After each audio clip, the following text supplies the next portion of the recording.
1879. The Wyoming high country was no place for the soft.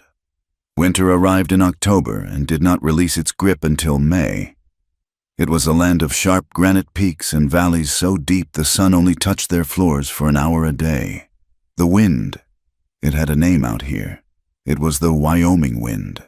And it did not just blow. It screamed. It tore at the sparse pines, ripped shingles from roofs, and drove snow into drifts as high as a two-story house. Law was a rumor whispered from Cheyenne. Weeks away by Good Horse. Up here, law was what a man carried in his holster, or what a neighbor agreed was right. Mostly, it was just survival. The cold was the real sheriff. It judged all men equal. It found the weak, the unprepared, and the unlucky. And it took them. It froze the marrow in their bones and left their bodies stiff for the wolves. This winter was worse than most. The old-timers said it was the kind of cold that settled deep, the kind that killed cattle standing up and made a man wonder if God had forgotten this part of the map entirely. Into this land, Clara came. She was 19, from Kansas. She knew flat land that went on forever. She knew heat that shimmered and dust that caked your throat. She did not know this. This vertical frozen world was a nightmare. She was supposed to be a bride. She had been for almost 8 hours. Her father, a good man broken by 2 years of drought and 1 year of locusts, had made a deal. He had a debt he could not pay. A man named Abner Thorne, a widower with a sprawling ranch in the Wyoming Territory, had offered to clear it. He did not want the failed farm in Kansas. He wanted Clara. The wedding was a crime committed in daylight. It took place in the cold front parlor of Abner Thorne's sprawling, empty ranch house. Thorne. He was a man carved from old, sour wood. Near 60 years of age, twice a widower, with lands that stretched farther than a man could ride in a day, and a reputation for breaking horses and hands with the same casual cruelty. His knuckles were thick, his beard stained with tobacco, and his eyes, small and dark, had looked at her with the same flat assessment he gave his cattle. Clara stood beside him, a ghost in a white silk dress her mother had worn, now altered for her. She was a ghost at her own funeral. The parlor smelled of stale cigars, old leather, and Abner Thorne himself. The preacher, a nervous man drinking Thorne's whiskey in the corner, rushed the words.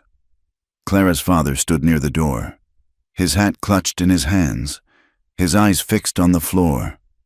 He had traded her, traded his only daughter for the erasure of a $500 debt, for seed grain, for the survival of his own failed patch of dirt. He had not met her eyes in a week. Clara felt nothing. The numbness was a mercy. She had wept for 3 days when they told her. She had pleaded. She had screamed. Now, there was only ice inside her, a cold that matched the frost on the window panes. "And do you, Clara," the preacher mumbled. She watched a single snowflake trace a meandering line down the dirty glass. It was so quiet. "Clara," Thorne's voice was a gravel pit rumble at her ear. His hand, which had been resting on the small of her back, moved. It clamped down on her wrist. The grip was not affectionate. It was ownership. It was the grip a man used on a stubborn mule, a warning and a promise. The bones in her wrist ground together. Pain lanced up her arm, sharp and sudden, cutting through the fog. She flinched. Her eyes snapped to his. "I do," she whispered. The words tasted like ash. Thorne grunted. Satisfied? He released her wrist, leaving white finger marks on her skin. The preacher pronounced them man and wife. Thorne did not kiss her. He simply pulled her arm through his, turning her toward the few witnesses, his own ranch hands, smelling of the bunkhouse and cheap whiskey. Their eyes looked her over, cold and calculating. She was just the new property, another mouth to feed, another body to warm the master's bed. Later, in the unfamiliar bedroom, he had left her. "Make yourself ready," he had ordered, and shut the door.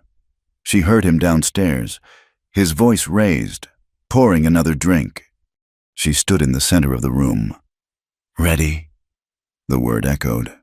She looked at the heavy bed, the thick furs, and she knew, with a certainty that was as cold and hard as the mountain peaks outside, that she would rather die. She would rather be torn apart by wolves, frozen in the snow, than let that man put his hands on her again. Her escape was not a plan. It was a reflex. It was the last, desperate buck of a broken animal. She did not change. The silk dress was a mockery, but it was all she had. She moved to the small bag her father had packed for her. Her hand brushed against her mother's old corset, and inside, where she had hidden it from her father, from everyone, was the small, pearl-handled derringer. It had belonged to her grandmother. It held 2 shots. She slid the small gun from its cloth wrapping and tucked it deep inside the stiff bodice of her dress, the cold metal a shocking comfort against her ribs. She waited. The house was quiet, save for the wind and the distant clink of a bottle. She opened the bedroom door. The hallway was dark. She crept down the stairs, each step a cannon shot in her ears. The front door latch was heavy, oiled. It opened with a soft click. The cold hit her like a fist. She ran from the house, from the yellow square of light, into the swirling snow of the stable yard. The ranch hands were in the bunkhouse or in town. The stable was dark. She fumbled with a latch, startling a horse. It was one of Thorne's horses, a fast bay mare, still saddled from a day's ride. She did not question the luck.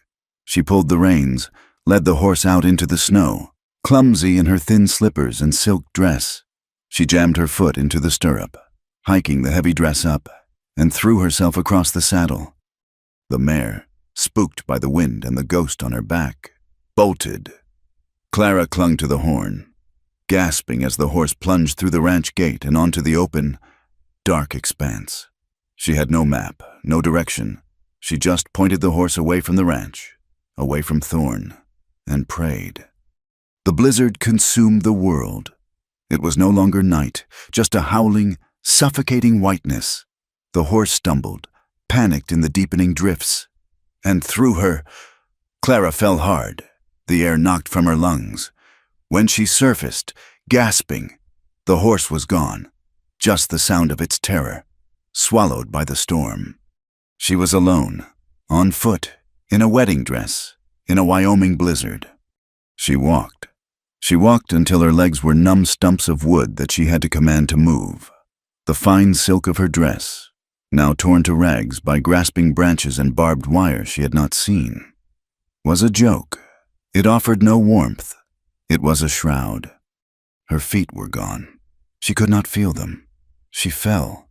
She crawled, her hands raw. The wind clawed at her face, her eyelashes freezing together, crusting her eyes shut. She tore them open. "Please," she sobbed, but the wind snatched the word from her mouth and threw it into the dark. She stumbled over a fallen log and rolled down a short, steep bank. She landed hard against something solid. Ice, the bank of a creek, frozen solid. She lay there, the snow piling on top of her like a blanket. This was it. This was the end. It was almost a relief. The pain stopped. The fear stopped. There was only the white, soft, suffocating peace. She was so tired. She closed her eyes, and the world went away. Luke was checking his traps. It was a fool's errand in this storm, but he had been cooped up in his cabin for 3 days, and the silence was getting too loud. The wind was a voice, and it said things he did not want to hear. He lived alone. He had for 2 years, ever since. He had built the cabin himself, high up in a draw, far from any trail. He hunted, he trapped, and he kept to himself. The folks in Laramie, the few times he went for supplies, called him the hermit. He did not care. His horse, a sturdy gray gelding named Boulder, snorted, pulling him from his thoughts. The horse tossed its head, backing away from the creek bed. "What is it, boy?" Luke muttered, pulling his scarf down. He saw it then. A patch of white against the snow that was not snow. It was wrong. It was silk. He dismounted, sinking to his thighs in the drift. He pushed his way to the creek bank. It was a woman, or a girl. She was half buried, her face pale blue, her lips the color of ash. Her hair, a rich brown, was fanned out and frozen to the ice. She was wearing a torn white dress. He stared for a long second. A body, just another soul taken by the mountain. He should leave her. Turning her over to the law in Laramie meant questions, and he did not like questions. But as he looked, he saw the faintest, tiniest pulse in her throat, a flutter, like a trapped moth. He cursed God, the mountain, and his own bad luck. She was alive. He dug her out. She was lighter than he expected, a bundle of sticks and frozen cloth. He lifted her. She made no sound. He carried her to Boulder, who shied from the cold. Still burden. Easy, boy, easy. He mounted, pulling her across his lap, cradling her against his chest. He wrapped his heavy canvas coat around her as best he could and turned the horse for home. The ride was short, but the wind was relentless. He shielded her face with his own body, his beard freezing to her icy hair. He could feel no breath. He was carrying a corpse, but one with a stubborn, flickering heartbeat. He kicked the door of his cabin open and carried her inside. The small, one-room cabin was dark, but the embers in the stone fireplace glowed. He laid her on the thick bearskin rug before it, the one place in the room free of drafts. He piled wood onto the embers, blowing them to life. Flames roared up the chimney. The heat began to fill the small space.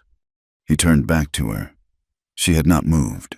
He knelt, putting a hand to her face.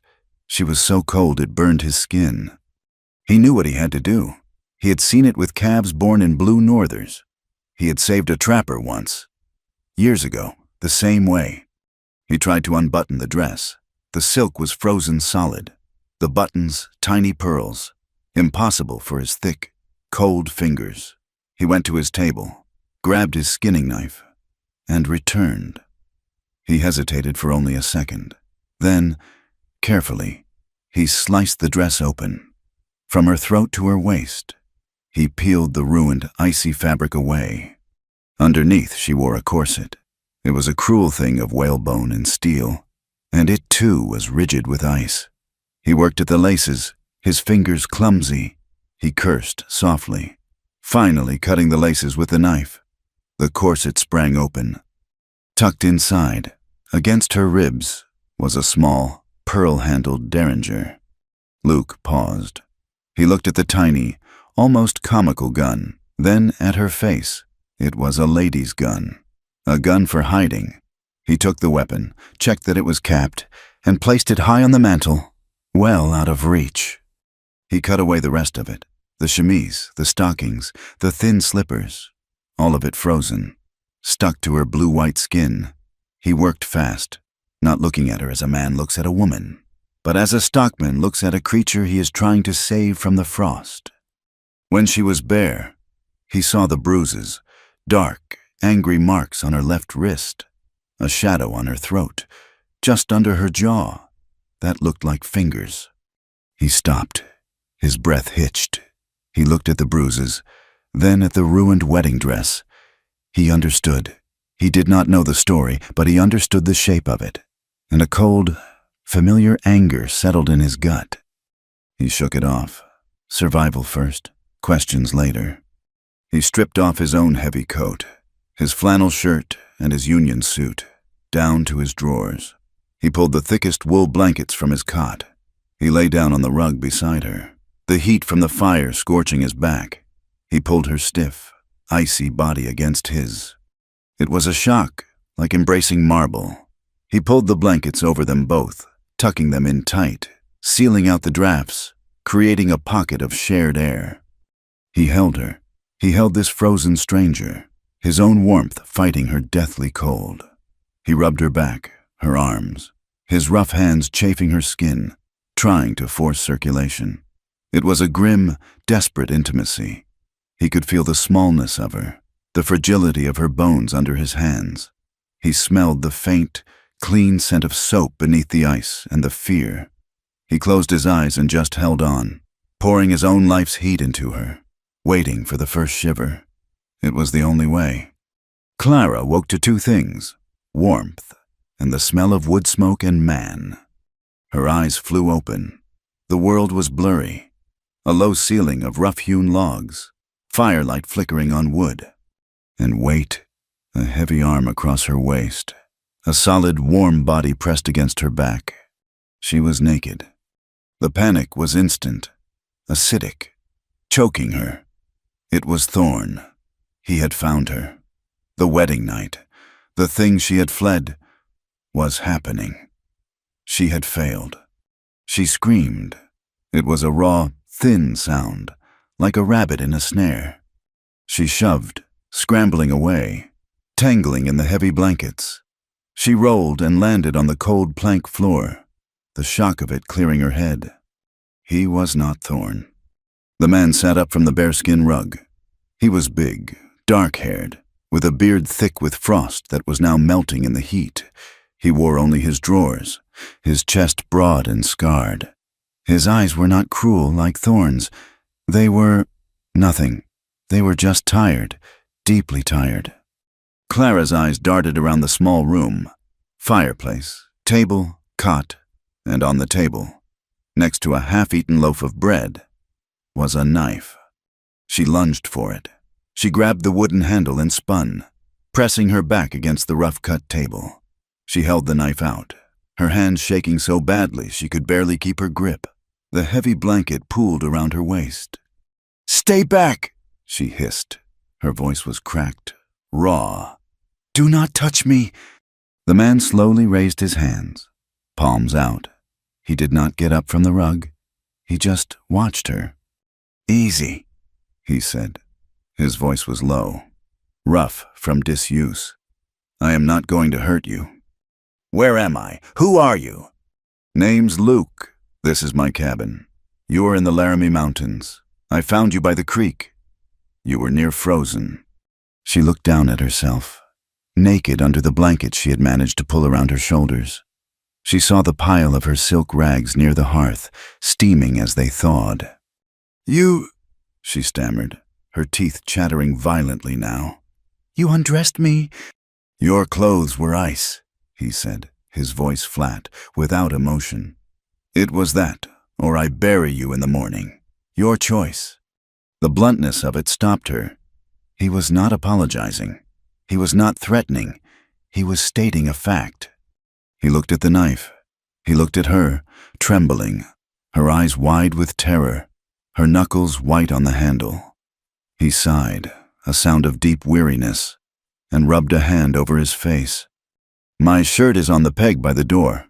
Put it on. You are freezing again." She did not move. "I am not going to touch you," he said again, his voice slow, measured. "I am going to stand up. I am going to put wood on the fire, and I am going to make coffee. You can hold the knife the whole time." He moved slowly, deliberately. He stood, and she flinched at his height. He was tall, built solid like the trees outside. He ignored her, walking to the fireplace, turning his back to her. He added 2 logs to the fire. Sparks flew. Clara's arm trembled. The knife felt heavy.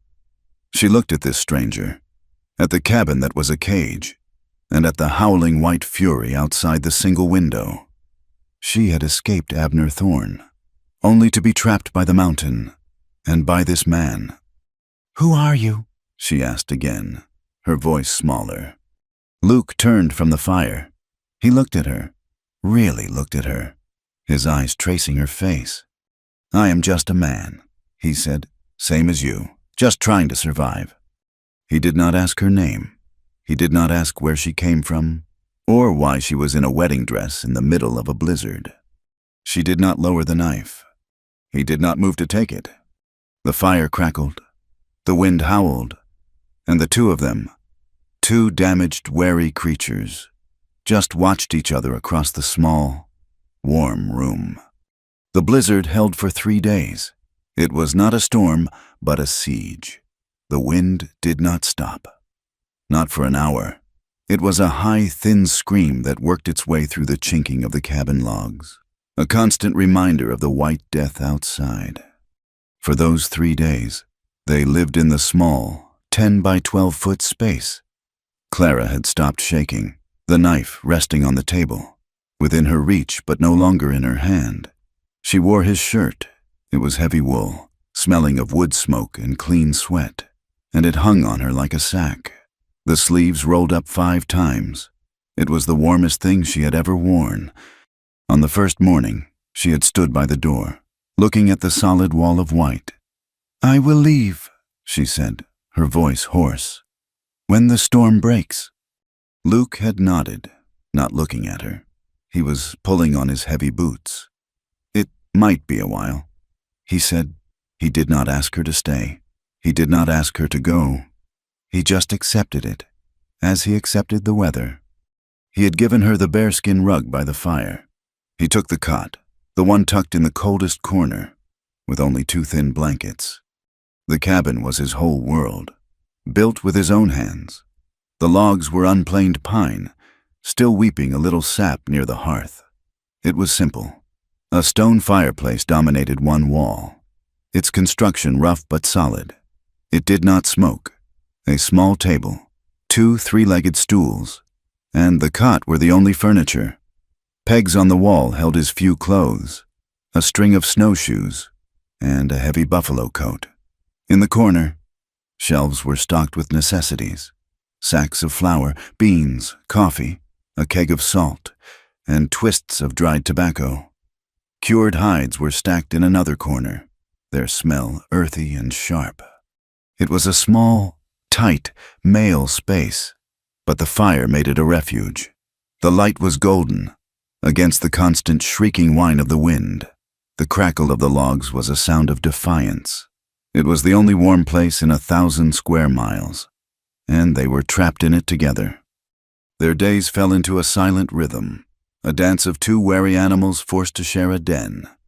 Luke would rise before the first gray light, moving with a quietness that was unnerving in a man his size. He would stir the embers, add logs, and put the heavy coffee pot on the hob. The smell of it boiling was the only gentle thing in the morning. He would pull on his coat and hat, take his rifle, and step out into the white hell. He was never gone long. An hour, maybe 2. He would return, his beard caked in ice, stamping the snow from his boots. He would check his traps, always empty, and spend time in the small lean-to. The rhythmic, sharp thwack of his axe splitting firewood the only proof of his labor. Clara made herself small. She stayed by the fire. She found his meager supplies and did the only thing she knew how to do. She cooked. She took the hard, jerked venison and boiled it for hours with a handful of dried beans until it was a thick, passable stew. She mixed flour and salt and water and cooked flat, dense biscuits in the cast-iron skillet. They ate at the small table, in silence. The scrape of her tin spoon against his tin plate was deafening. They never looked at each other, not directly, but they watched. She watched him when he thought she was not looking. She watched his hands. They were large, scarred, the knuckles split and healed over. They were brutally capable. She had seen them split an 8-inch log with one clean strike. She had also felt them, in that first, frozen moment of waking, holding her with a heat that was almost terrifying. He was a man of absolute physical confidence.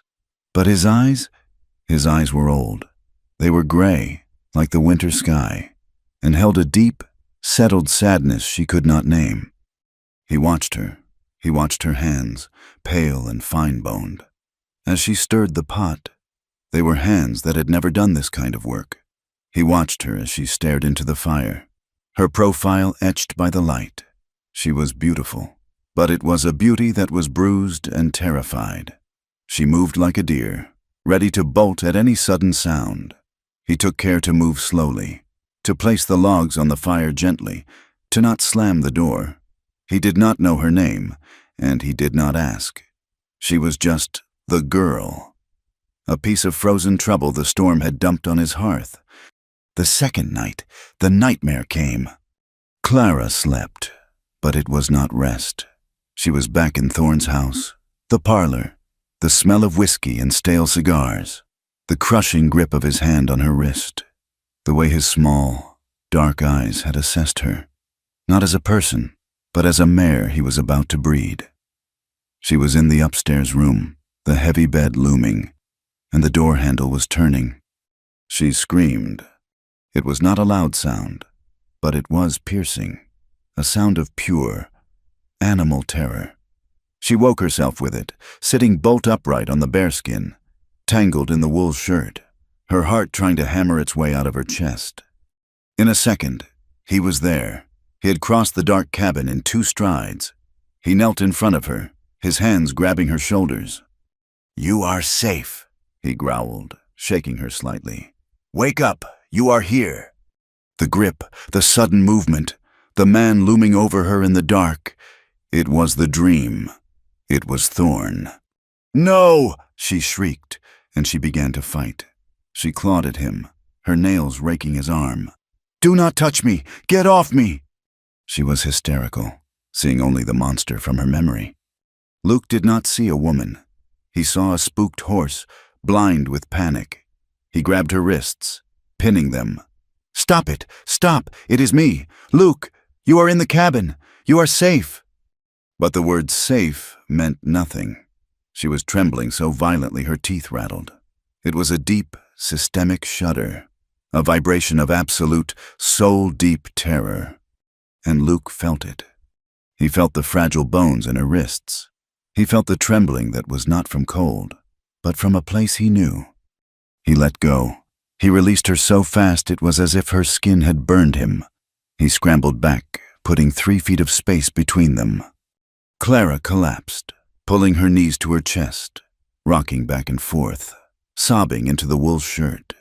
They were not loud sobs, but the quiet, gasping, broken sounds of someone who had held it in for too long. Luke stood, breathing hard, his own hands shaking. He looked at the red scratches on his forearm, but he did not feel them. He only felt that trembling. It was the same way Sarah had trembled. He retreated. He went to the fireplace and sat on the stool, his back to her. He did not put a log on the fire. Though it was dying, he just sat in the growing cold, his forearms on his knees, and stared at the glowing embers. For a long time, the only sounds were her quiet, choked weeping and the endless howl of the wind. Finally, her sobs subsided into shudders. He was my husband," she whispered to his back. Luke did not move. He did not turn. He just listened. "I was married to him. Yesterday, my father, he owed him money. A lot of money. Our farm in Kansas. It was gone. This man, Mr. Thorne, he paid the debt, and I was the price." She rubbed her face, her voice raw. "I ran before he could. I ran. I think he will kill me for it. He is not a man. He is not a man you run from." Luke stared at the embers. He thought of Abner Thorne. He knew the name. Everyone in the territory knew it. A hard man. A cruel man. He unbuttoned the cuff of his shirt and rolled up the sleeve. In the dim light, he looked at the fresh scratches. Then he looked at the scar on his chest. It was an old one. A puckered, angry white line that ran from his collarbone down toward his heart. "I had a sister," he said. His voice was flat. "Dead. Younger than me, Sarah. She married a freighter from Cheyenne. Seemed like a decent man. Gave her presents. Smiled a lot." He touched the scar, a gesture he did not know he was making. "I went to visit them, maybe 6 months after. She had a bruise on her face. Said she fell. A week later, he broke her arm. Said she fell down the stairs. I was young, full of fire. I went to their house. I told her to pack. He came home." He paused, the memory playing out in the dark cabin. He was drunk. He laughed at me. He told me she was his property, to do with as he pleased. So I hit him. I hit him until he stopped moving. He got me with a boot knife, right here. He tapped the scar. I nearly bled out, but I did not care. I grabbed Sarah, and I took her home, back to our pa's ranch. I thought I had saved her. He leaned forward, the firelight catching the bleakness in his eyes. She was quiet, too quiet. She would not talk about it. She just sat and stared. We all thought she just needed time. Time to heal. He picked up a small twig from the woodpile and threw it into the embers. It flared, bright, and died. About 2 weeks later, I was out mending fence. I came back. She was gone. We found her shoes on the bank of the Laramie. The river was high. They never found her. He fell silent. Clara had stopped crying. She was just watching his broad, shadowed back. "I learned something that day," Luke said, his voice barely a whisper. "I saved her from him, but I did not save her from what he did to her. I did not know how. I beat the man, but the fear, it was still in her, and it just ate her from the inside out."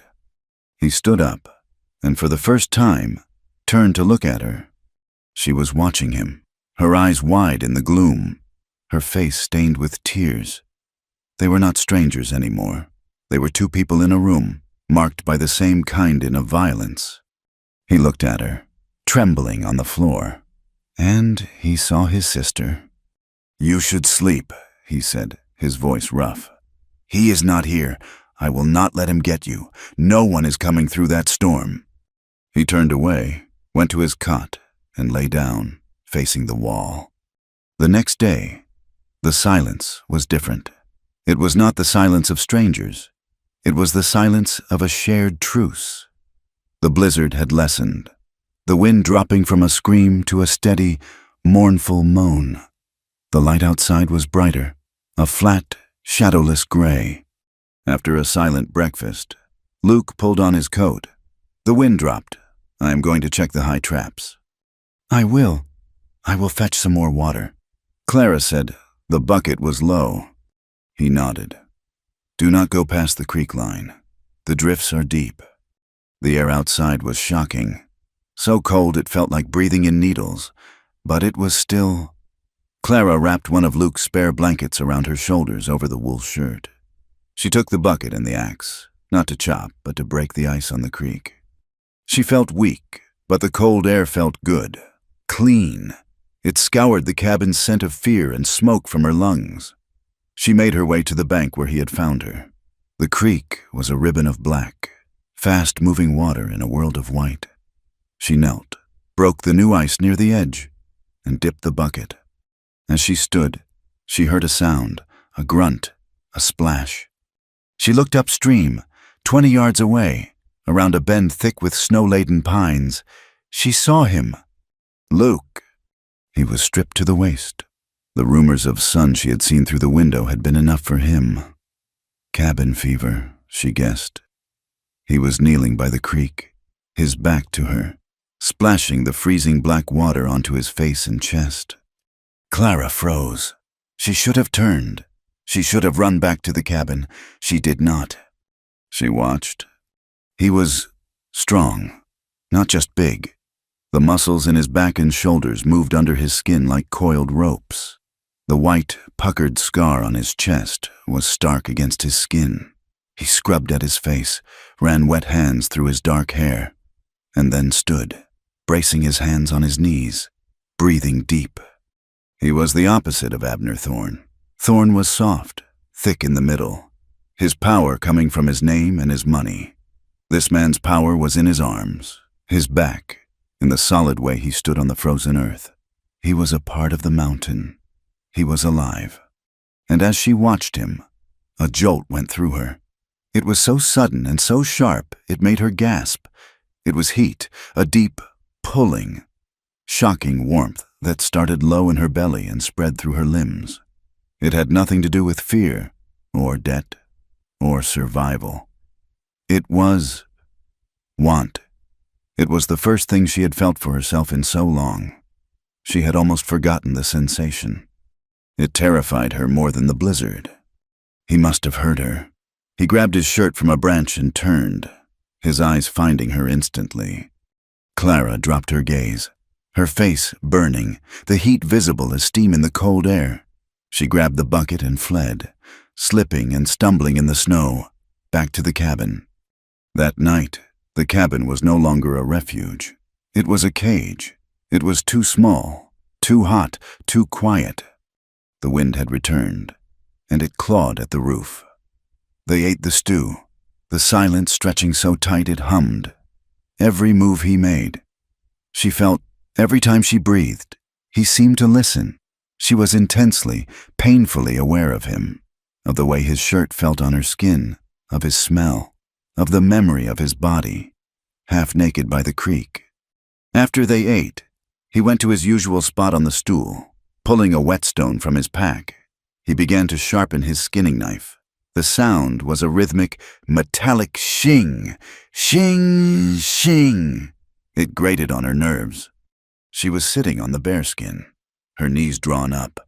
She was trying to mend a tear in the knee of his spare trousers, her fingers clumsy with the crude needle. She could not stand it, the sound, the silence, the waiting. She was waiting for Thorn to come. She was waiting for the storm to end. She was waiting to die, or to be dragged back. She was so tired of being afraid. She looked at Luke. He was bent over the knife, his face cast in shadow, the firelight catching the concentration in his eyes. He was the man who had saved his sister too late. He was the man who had held her, naked, to save her life. He was the man she had seen by the stream. She stood up. The shing sound stopped. He did not look up, but his hands stilled on the stone. She walked across the 3 feet of floor that separated them. She stood directly in front of him, so close her knees almost touched his. He slowly, very slowly, lifted his head. His gray eyes met hers. They were wary. She was trembling, but it was not the terror from the nightmare. It was something new. It was a quake, a decision. She had been property. She had been traded. She had been cargo. She would not be cargo anymore. She would choose, even if it was a mistake. It would be her mistake.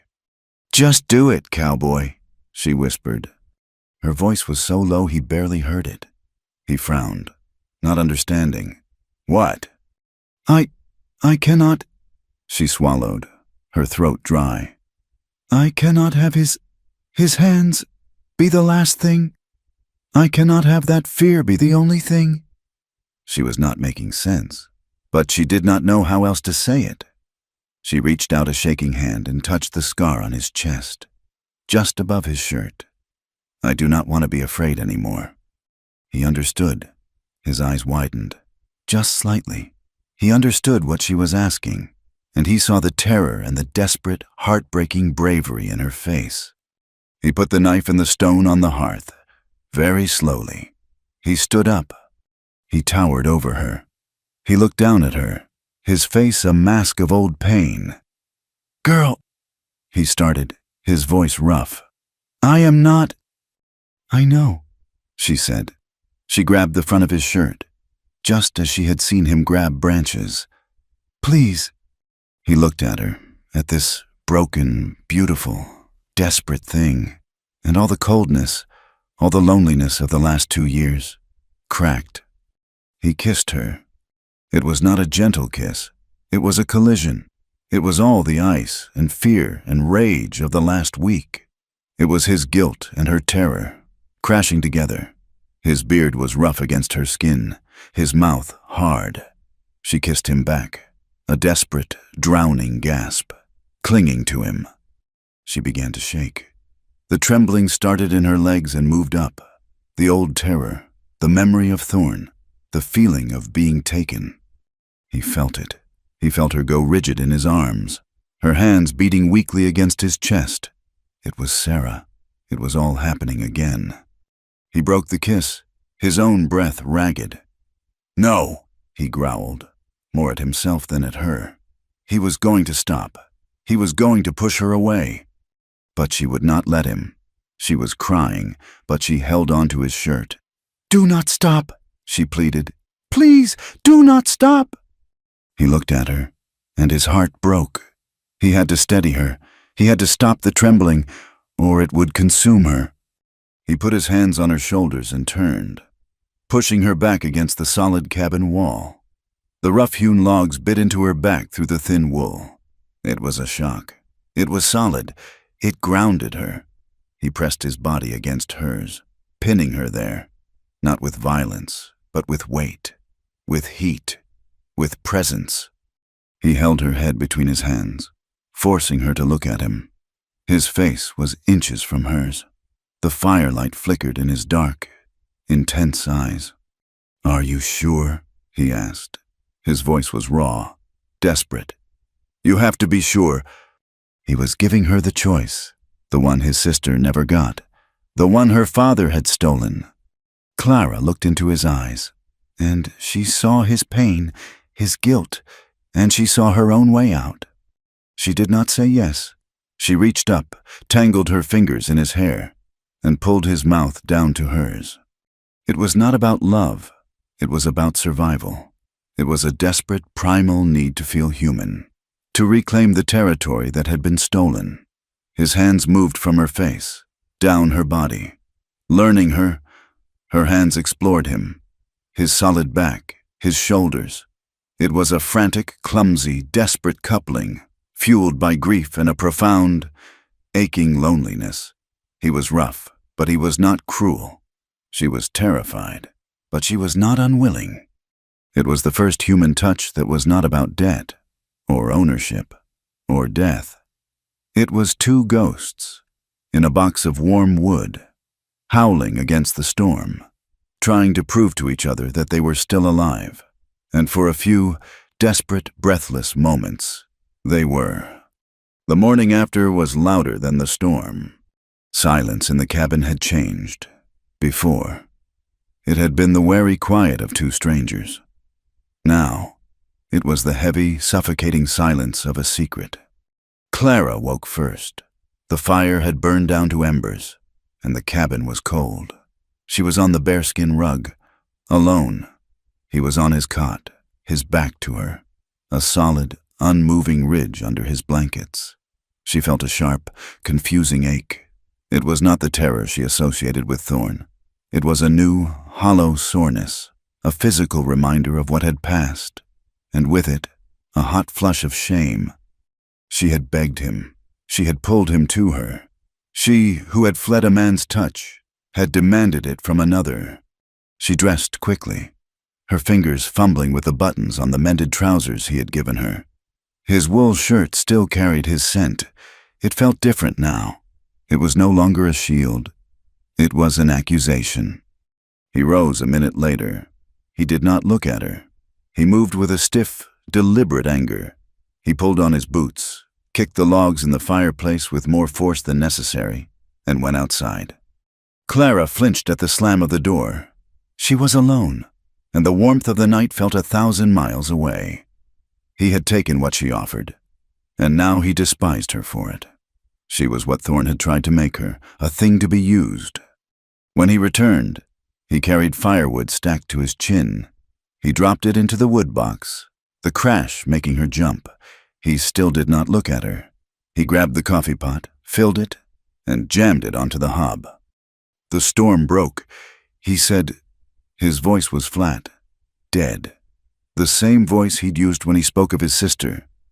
I can leave," she whispered, her throat tight. Luke finally looked at her. His gray eyes were cold, closed. "You will not last 10 minutes. The wind stopped, but the temperature dropped 20 degrees. It is clear, and it is killing. You stay until the thaw." It was not an invitation. It was a sentence. He left again, this time with his rifle. He was gone for 6 hours. Clara did not just cook. She scrubbed. She scrubbed the skillet until her knuckles were raw. She scrubbed the table. She swept the floor. She tried to erase the night, to erase her own scent from the air, to make herself invisible. When he returned, a rabbit hanging from his belt. They ate in the humming silence. They were two people on opposite sides of a canyon. The night had happened, and there was no bridge back. They lived that way for a week. The silence was a third person in the room, a cold ghost. They perfected the art of not touching. They passed each other in the 10 by 12 space like magnets repelling. If his hand brushed her arm as he reached for the salt, they both recoiled. He slept on the cot. She slept by the fire. Neither of them slept well. Then the thaw came. It was not spring, but a reprieve. The sun shone, bright and watery. The deep drifts began to crust and sink. The creek, which had been a black ribbon, widened, its roar growing louder.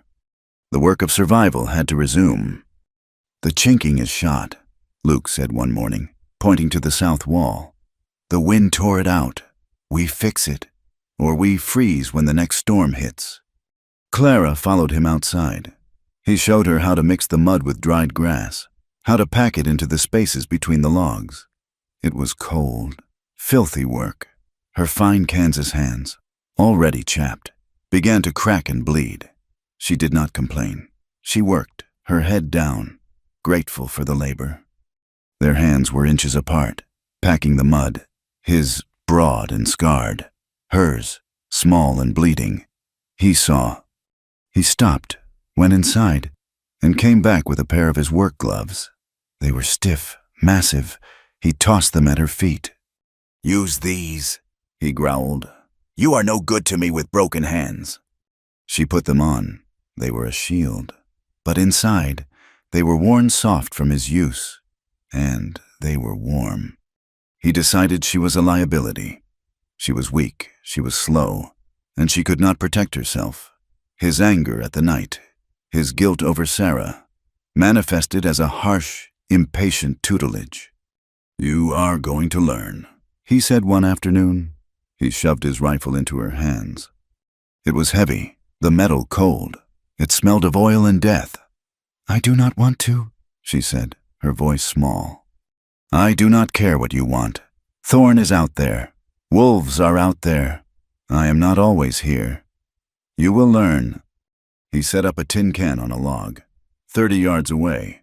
"Put the stock to your shoulder. Tight." She did. He clicked his tongue. "No, not like a lady holding a teacup. Put it in, jam it in. Let the wood become your bone. If it is loose, it will break your shoulder." She flinched at the thought. She seated it. "Now, line up the sight. Breathe out. Do not pull the trigger. Squeeze it until the shot surprises you." She closed her eyes and pulled. The explosion was deafening. The rifle kicked like a mule, slamming into her shoulder and knocking her back a step. She cried out, dropping the gun in the snow. Her shoulder was on fire. The can was untouched. "I told you," he said, his voice void of sympathy. "I told you to hold it tight. You did not listen. Pick it up." "It hurts," she whispered, tears of frustration stinging her eyes. "Good. Pain teaches." He looked at her, and his face softened, just for a second. "It will hurt worse if you miss. Pick it up. Again." She did. She fired and missed. She fired and missed. Her shoulder was a mass of purple bruising. She hated the gun. She hated him. "You are thinking about the kick," he said. "You are thinking about the noise. You are flinching before you even shoot. Stop thinking.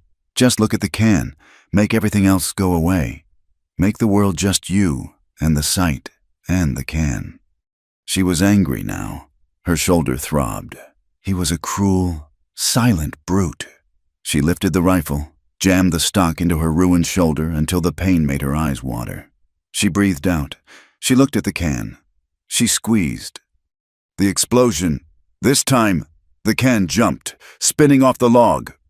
There was silence. "Again," he said. He put the can back. She hit it. She lowered the rifle, her arms shaking. She looked at him, expecting nothing. "Good," he said, just one word. It was the first time he had looked at her without anger or guilt in his eyes. It was just good. The word was a balm on her shoulder. He taught her to ride, not the way she had fled Thorne's ranch, a panicked passenger. He put her on Boulder, his gray gelding, and taught her to ride. "He is not a chair," Luke said, adjusting the stirrup. "He is alive. Feel him. He can feel you. He knows you are scared. Stop being scared. Be the boss." The horse was huge, powerful, but after the rifle, the horse was easy. She learned the feel of his muscles, the shift of his gait. Luke would lead the horse, then let go of the rein. She would ride in small circles in the clearing. One afternoon, Boulder, bored, dipped his head and sneezed, a huge, wet spray that covered her front. Clara gasped, wiping her face. You awful beast!" she sputtered. Luke, who was leaning against a pine, made a sound. It was a short, rusty bark. She froze. She looked at him. He was covering his mouth, but his shoulders were shaking. He was laughing. It was the first time she had heard him do anything but speak in a monotone. The sight of it, the sound of it, was so shocking. She smiled. Then she found a clump of soft snow and threw it at him. It was a bad throw, weak and wide. It disintegrated in the air. He stopped laughing. He looked at her. The moment of warmth was gone. But as he turned back to the cabin, he said, "Your throw is as bad as your shooting was." It was not a compliment, but it was not anger.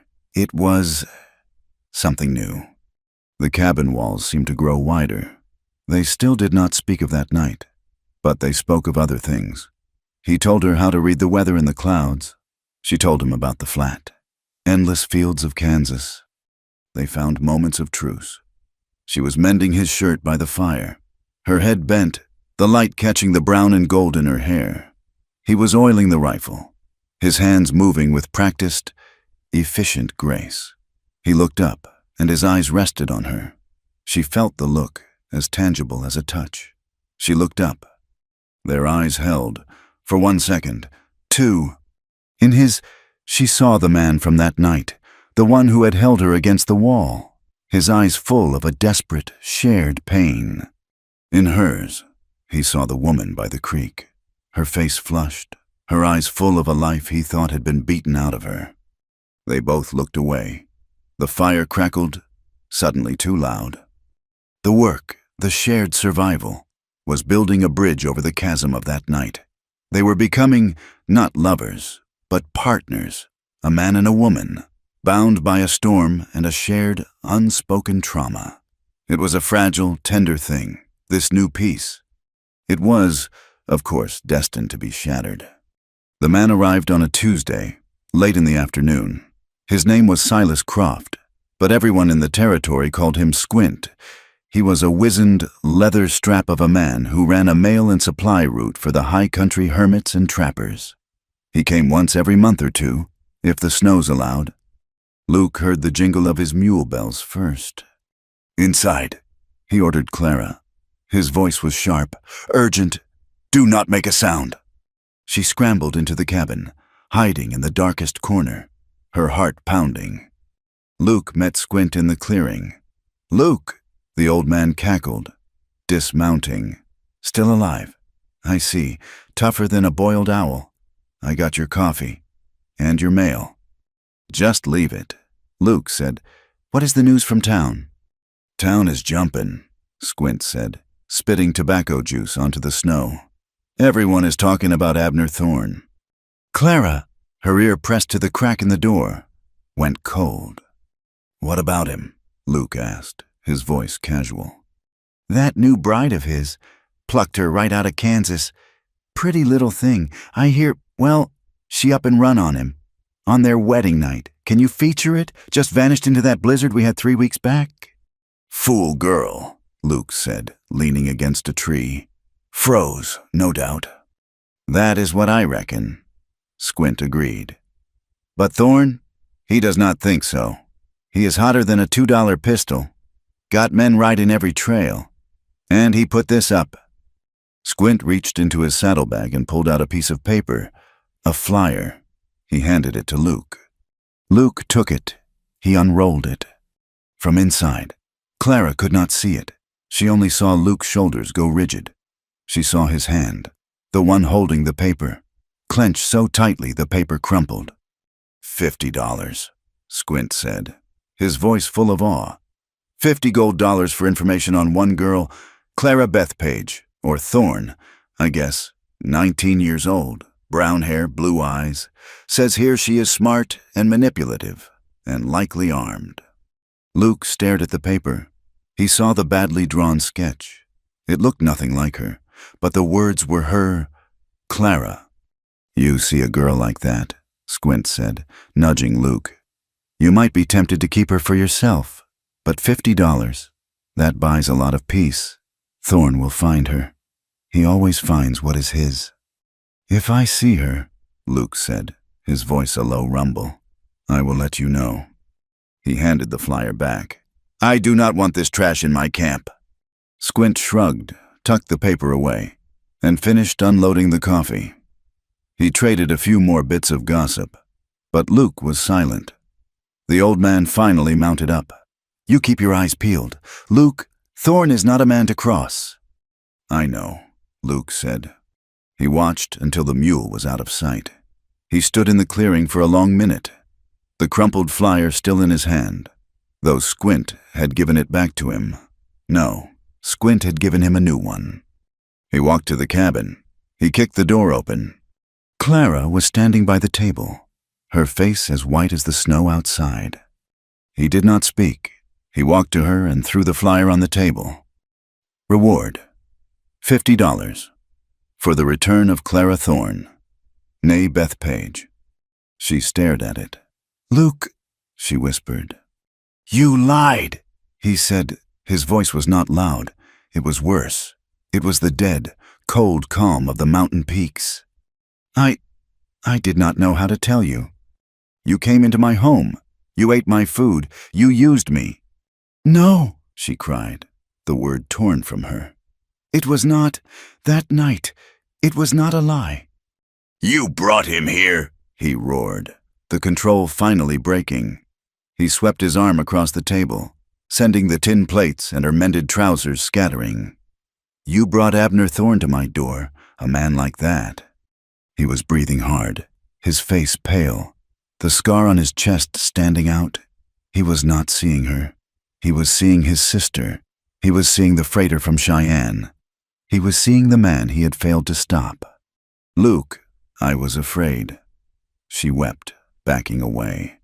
He is powerful. He owns judges. He owns the law. I did not tell you. I did not tell you to protect you. Protect me? He laughed, a bitter, terrible sound. You protected me by making me a target, by hiding in my home while he offers gold for you. They will find you, and they will find me, and they will hang me for a horse thief and a kidnapper. I have to go, she said, the panic setting in. She saw it now. She had not just ruined her own life. She had ruined his. She had brought the monster to his door. She ran to the cot, grabbing the thin blanket. I will go. I will leave now. I will tell them I never saw you. He watched her, his face dark. His anger was a shield, protecting the raw, terrified part of him that saw his world ending. He had built this life, this quiet, empty fortress, to keep the memory of Sarah at bay. And this girl, this Clara, had torn it down, log by log. He felt used. He felt tricked. He thought of their night, of her desperation. He thought it was about them. He was a fool. It was about her, using his strength to hide. Luke, please, she begged, clutching the blanket. It is dark. Just let me have the blanket, and some food. He strode to her, ripped the blanket from her hand, and threw it to the floor. You will take nothing, he said, his voice laced with ice. You came with nothing. You will leave with nothing. You cannot, she whispered, her eyes wide with terror. It is night. It is cold. I will die. You should have thought of that before you lied, he said. He grabbed her arm, his fingers biting in, just as Thorne's had. She flinched, a cry of pain. He let go instantly, staring at his own hand, horrified. "Get out," he said, his voice dropping to a whisper. "Luke, get out." He pointed to the door. "Get out of my home, go!" She looked at him. The man who had taught her to shoot, who had laughed, who had held her as if she were the only thing in the world, was gone. This was a stranger, his eyes full of the same cold fury she had fled. She had escaped Thorn, only to be killed by his ghost. Clara stopped crying. Her face went still. She pulled the dignity of her old life around her like a shroud. She walked past him. She did not look at him. She opened the cabin door. The cold night air rushed in, a physical blow. She stepped out into the dark. She did not have a coat. She did not have food. She wore only his shirt and his trousers. Luke watched her go. He watched her stumble once in the snow, a small, dark shape. Then she was gone, swallowed by the pines. He slammed the door. The bar dropped with a heavy, final thud. Silence. The cabin was his again, empty, safe. He was shaking. He went to the fire, his rage so potent it made him sick. He sat on the stool, staring into the flames. He had done the right thing. He had cut out the infection. He had saved himself. The wind moaned outside. He sat there for an hour, 2. The cabin was so quiet. He had forgotten how quiet it was before her. He had forgotten how much he hated it. His eyes fell on the table. Among the scattered debris, there was a tin cup, her cup, the one she drank her coffee from. He had scrubbed it clean himself, but he noticed something on the rim, something he had overlooked. It was a faint, waxy, reddish smear. He had seen her, just once, 2 days ago, pull a tiny, battered tin from the pocket of her ruined dress. She had rubbed something on her finger, and then on her lips. A ghost of color. A desperate, small attempt to be the girl she had been, not the survivor she had become. He had thought it was brave. Now, that faint smudge on the cup caught the firelight. It looked like a drop of blood. It was an accusation. He thought of her face when he grabbed her arm, the look of betrayal, the way she had flinched. He had done the one thing he swore he would never do. He had become the man with a boot knife. He had become Thorn. His anger evaporated, leaving only a vast, cold, sick emptiness. "Sarah," he whispered. He had saved his sister from the freighter, but he had been too late. Now, he had just taken Clara, who had survived Thorn, survived the blizzard, survived him, and he had thrown her out into the night to die. He had not saved himself. He had just murdered her. What have I done? He leaped to his feet. He grabbed his heavy buffalo coat, his rifle, and snatched the half-empty bottle of whiskey from the shelf. He tore the door open and plunged into the darkness, bellowing her name into the uncaring wind. The cabin door slammed shut, the heavy bar falling into place with a sound of finality. Luke stood in the center of the room, breathing hard. His hands were shaking. It was done. He was safe. His cabin was his own. He had expelled the poison. The lie, the woman who had brought the shadow of Abner Thorn to his door. He had cut her out. Just as a surgeon cuts out gangrene. It was the right thing. It was the only thing. He sat on the stool, staring at the fire, and waited for the relief. It did not come.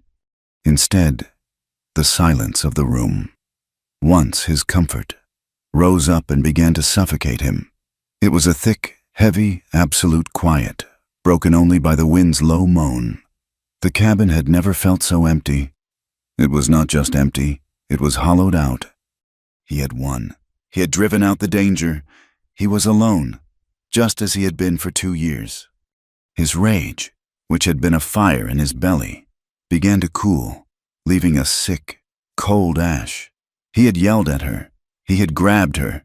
He had seen her flinch from him just as she flinched from the memory of Thorn. He, Luke, had become the thing he despised. His gaze drifted to the table. In his fury, he had swept it clear. Plates and his mended trousers lay scattered. But there, upright, having miraculously survived, was her tin cup. He stared at it. It was just a cup, but it was her cup, and on the rim, he saw it, the faint, reddish, waxy smudge, the tiny, desperate trace of her lip stain. It was the smallest, most human, most feminine thing in his harsh, rough-hewn world. It was the sign of the woman who had tried to feel like a woman again.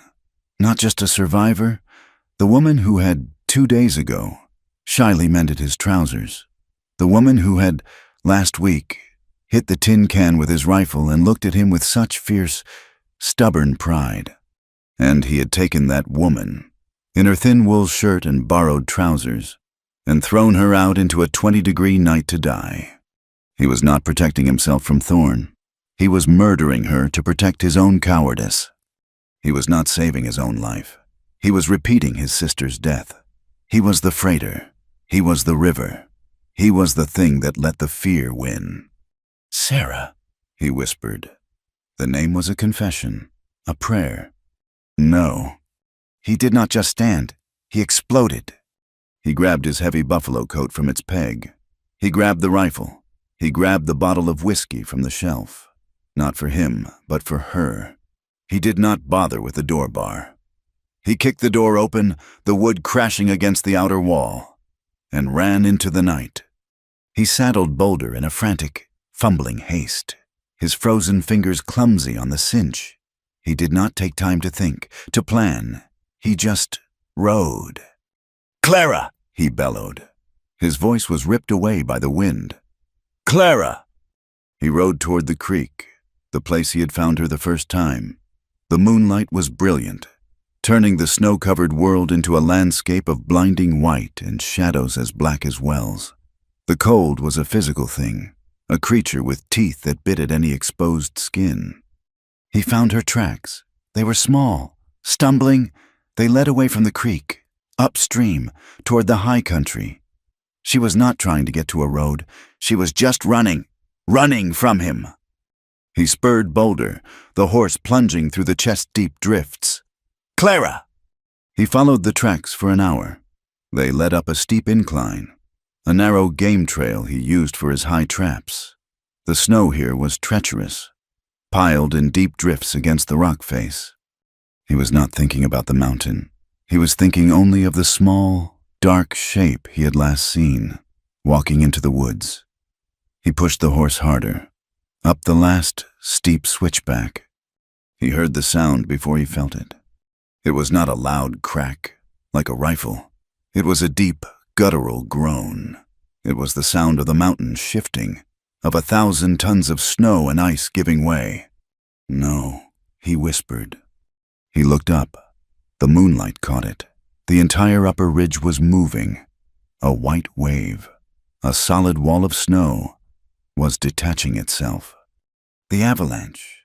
"Back!" he roared, pulling on Boulder's reins. The horse screamed, rearing, its eyes white. There was no time. The roar was deafening. A freight train of white death coming down the mountain. Luke did not even have time to curse. The wall hit them. It was not like being buried. It was like being struck by a solid object, a fist the size of a house. He was ripped from the saddle. He felt Boulder go down, a terrible horse scream swallowed by the noise. Then it was just chaos, a churning, suffocating, crushing whiteness. He was turning, tumbling, unable to breathe, his lungs filled with ice. He felt a sharp, searing pain as his shoulder struck a rock or a tree buried beneath the snow. Then the world stopped moving, and everything went dark. He woke to silence, a ringing, painful silence, and pressure. He was buried. Panic, hot and acidic, flooded him. He could not move. He was encased in snow that had set like rock. He could not breathe. He thrashed, a single, convulsive movement, and his head broke the surface. He gasped, sucking in the painfully cold, clear air. He was alive. He clawed his way out. The snow was packed tight. It took him 10 minutes, his arms screaming in protest, his shoulder a dull, throbbing fire, to pull himself free. He stood, shaking, in the moonlight. The world was changed. The trail was gone. The ridge was gone. There was just a new, gentle slope of white, littered with shattered pines and the dark shapes of rocks. "Boulder," he whispered. He looked around, frantic. 20 yards away, a dark shape snorted and struggled. The horse, he was alive, buried to his neck, but alive. Luke stumbled and slid down the slope to his horse, digging with his bare, raw hands to free the animal's legs. Boulder was terrified, but miraculously unbroken. Luke leaned his forehead against the horse's warm, trembling neck, his own body shaking so badly he could barely stand. He had almost died. He had been spared. And in that moment, the last of his rage, his fear, his guilt, was scoured away by the ice. He had been given a second chance. He looked up at the changed mountain. Clara! He had been following her. She was up here, somewhere, under this. The realization hit him harder than the avalanche. He had not just thrown her out. He had sent her straight into a death trap. He pulled himself into the saddle. He had no plan. He had no tracks. He had nothing. He just pointed the horse uphill, toward the place he thought she might have gone. He rode, not calling her name, just scanning the shadows, his eyes aching from the cold. He searched for 2 hours. The moon began to sink. The air grew colder, the killing cold that comes before the dawn. He was hopeless. She was gone. He had lost her. Just as he had lost Sarah, he had failed again. He stopped Boulder on a high ridge, looking down at the devastation. He had failed. He was about to turn back, to go to his empty cabin and live with the ghost of what he had done, when he saw it. It was nothing, a shadow within a shadow, far across the ravine, under a dark granite overhang, a place the avalanche had overshot. He thought he saw something move. It was probably a wolf, drawn by the sound. He pulled his rifle from the scabbard. He nudged Boulder forward. He crossed the ravine, the horse slipping on the icy rocks. He dismounted, rifle ready. He walked toward the dark overhang, a small, shallow cave worn into the rock. "Clara," he said. His voice was a dry croak. No answer. He stepped inside, out of the moonlight. It was black. He fumbled in his coat for his flint and steel. He found a piece of tinder. He struck. The small spark flared. She was there. She was not moving. She was curled in the tightest ball he had ever seen, her knees drawn to her chest, her arms wrapped around her shins. She was covered in a fine layer of snow, blown in by the wind of the avalanche. Her face, tucked against her knees, was the color of a fresh bruise, a deep, terrible blue-purple. He dropped the flint. He dropped the rifle. He touched her shoulder. She was not cold. She was ice. She was as stiff and frozen as the first time he had found her. "No, no, no, no!" He grabbed her, pulling her into his arms. She was terrifyingly light. He lifted her. He ran from the cave, stumbling, carrying her to the horse. He threw himself into the saddle and pulled her tight against his chest, wrapping his own buffalo coat around her small, stiff body. He spurred Boulder. He rode like a madman, the horse galloping, sliding, plunging down the treacherous slope. He did not care if they fell. He only cared about the small, frozen thing in his arms. He kicked the cabin door off its one remaining hinge. He did not put her by the fire. He tore the blankets from his cot, threw them on the bearskin rug, and laid her down. He piled everything on top of her. Every blanket, every skin, his own coat. It was not enough. She was too cold. The core of her was frozen. He did not hesitate. He did not think about last time. He stripped off his boots and shirt and slid under the mountain of blankets with her. He pulled her stiff body against his, molding his own living warmth to her back. He rubbed her arms, her legs, his hands rough, chafing, desperate. He forced her frozen hands under his arms, against his skin. He tucked her icy feet against his belly. He had to swallow. Clara, you stay. Do you hear me? You stay. Do not you dare leave. I am sorry. I am so sorry. Clara, I was a fool. I was afraid. You stay. You fight. He held her all night. He held her as the fire roared, as the first gray light of dawn crept through the broken doorway. He held her, pouring his own heat, his own life, his own desperate will into her. He did not sleep. He just held on, waiting for the first shiver. It came with the sunrise. It was a small, violent tremor that ran through her, then another. He held her tighter. That is it, he whispered, his voice raw, his own teeth chattering. That is it. Fight! Fight me! She began to shake violently, her whole body convulsing as the warm blood fought its way back into her frozen limbs. It was a terrible, agonizing process. She moaned, a low, animal sound of pure pain. I know, he soothed, rubbing her back. I know. It hurts. I have got you. I am here. It is Luke. I have got you. He held her for another hour, until the shivers subsided into a fine tremble. She turned in his arms. Her eyes opened. They were blurry, unfocused. She stared at his face, inches from hers. She was not afraid. She was just confused. Luke, she whispered. Her voice was a dry rustle. Tears sprang into his eyes, hot and sudden. He had never been so relieved in his life.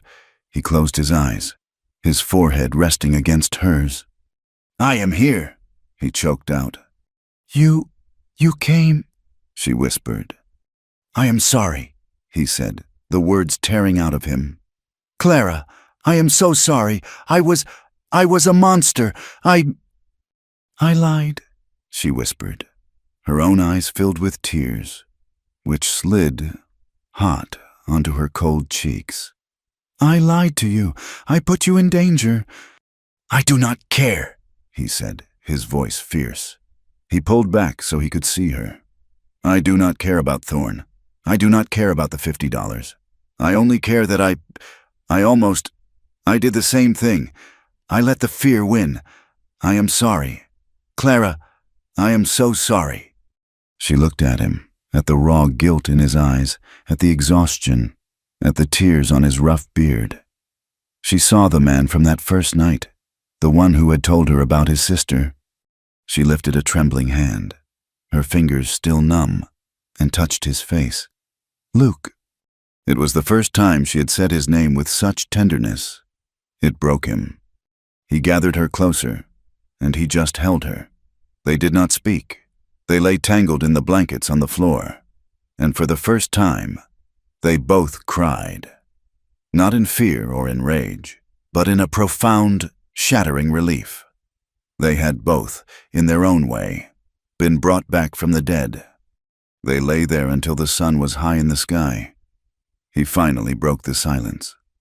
We cannot stay here, Clara. She pulled back, the fear instantly returning to her eyes. Thorn,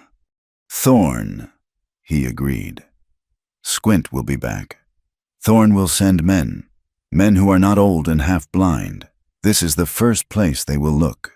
We cannot hide. So I have to run again, she said, her voice flat. No, Luke said. He sat up, pulling the blankets around her. You are done running. We are done running. He stood, pulling on his trousers, his movements stiff. His shoulder ached from the avalanche. What do we do? She asked, her small voice coming from the bundle of fur. He turned to her. His face was set, resolute. We fight. How? You said it yourself. He owns the law. He does not own everyone. Luke said, I know a man in Laramie. Elias Thorne, no relation. He is a lawyer, an honest one. He helped me after Sarah. He understands. We are going to Laramie. We are going to tell him the truth. We are going to tell a judge that you were forced, that the marriage was a debt contract, not a union. We are going to get you free." She stared at him. "He will kill you. Luke, he will see you in the street and shoot you." "Let him try," Luke said. The cold, dead look was gone from his eyes. In its place was a fire she had never seen before. "I am tired of hiding from ghosts. Yours and mine." He offered her a hand. She took it. He pulled her to her feet, wrapped in the blanket. She looked around the cabin. It was a wreck. The door was broken. The floor was a mess. But it was the only home she had. Her eyes fell on the pile of rags near the hearth. The remnants of her wedding dress. The shreds of silk he had cut from her frozen body that first day. She walked over to them. She picked up the largest piece. What was once the bodice. It was stained with mud and pine resin, a symbol of her humiliation. "It is time," she said, her voice quiet. She walked to the fireplace and dropped the silk onto the hot embers. Luke came to stand beside her. He did not speak. They watched it together. The silk did not burn quickly. It curled, blackened at the edges. And then, with a small, blue flame, it flared and melted away. It turned to black, foul-smelling ash. They watched until it was completely gone. It was a funeral. It was a cleansing. Clara turned to him. "My name is Clara." She said, "Just Clara." He nodded. "Clara."